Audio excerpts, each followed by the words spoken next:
2025 সালের 18 ডিসেম্বর বৃহস্পতিবার এই রাতে পরিকল্পিত ও সংগঠিত সন্ত্রাসী হামলার শিকার হয় দেশের শীর্ষ সংবাদ মাধ্যম প্রথম আলো। সেই রাতে সন্ত্রাসীরা রাজধানীর কারওয়ান বাজারে প্রথম আলোর কার্যালয়ে ভাঙচুর ও লুটপাট চালিয়ে আগুন ধরিয়ে দেয়।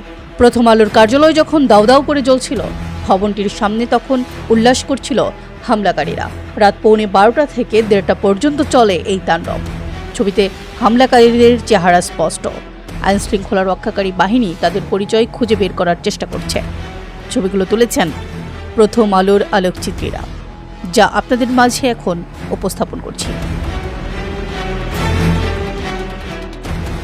সন্ত্রাসী হামলার পর প্রথম আলো ভবনের দোতলা ও 3 তলায় ভাঙচুর, লুটপাট। হামলায় অংশ নেওয়া এক সন্ত্রাসীর কোরাল হাতে উল্লাস প্রকাশ। মব সৃষ্টি করে প্রথম আলো কার্যালয়ের শাটারে ভাঙচুর শুরু করে এই সন্ত্রাসীরা। লুটপাটে আরেকটি দল, অন্যদেরও ভেতরে আসতে হাঁকডাক। ভবনের 2য় তলায়